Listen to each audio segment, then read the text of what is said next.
is channel 1 with 1 kilohertz and 1 VPP. This channel 2 is 10 kilohertz and 2 VPP. And this is the circuit. The first input is connected to X1 and X2. So the second input is connected to Y1 and Y2. And this is the scaling factor, and it is connected to minus 10 volt. And this is the output, and this output feedback is connected to Z1. And this Z2 is connected to your ground. As you can see, this is the output. Here we get F1 minus F2, that is 9 kilo.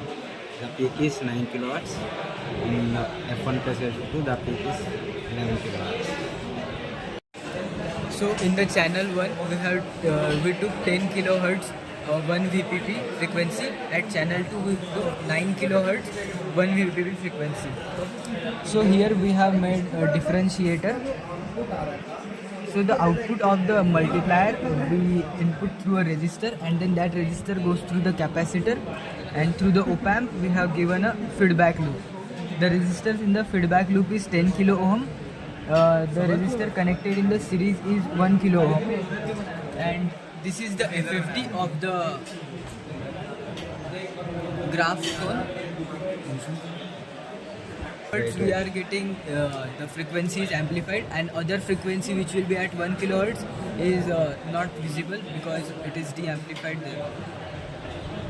In the FFT of the original sinusoids, we get the peak around 1 kilohertz and 19 kilohertz because our original frequencies were 9 kilohertz and 10 kilohertz.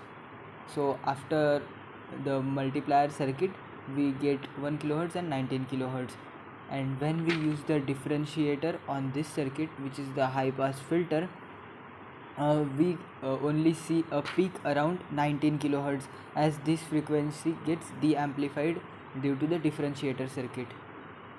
This is the final output we are getting from the channel 2. That is, the blue line is the output of the analog multiplier. The yellow line is the output through the differentiator.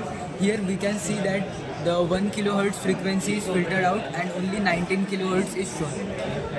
This is our output waveform which we are getting on the oscilloscope.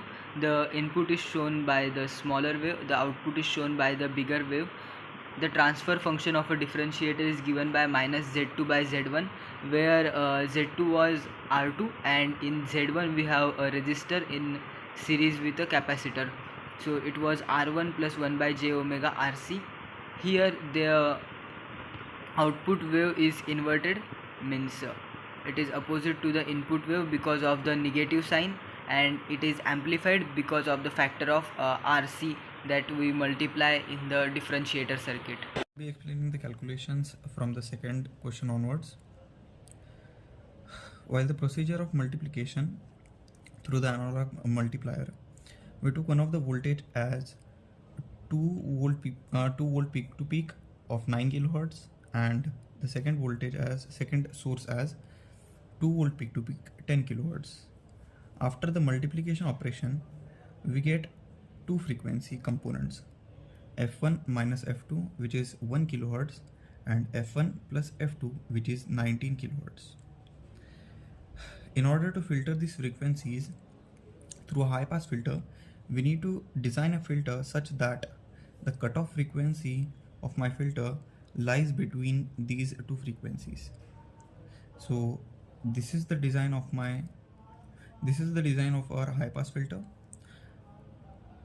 This is the formula and calculations for the high pass filter. For the cutoff frequency, we choose a resistor of 10 kilo ohm and a capacitor of 0.0 microfarad. After calculation, the cutoff frequency, we got it as 1.6 kilohertz, which is definitely between 1 kilohertz and 19 kilohertz.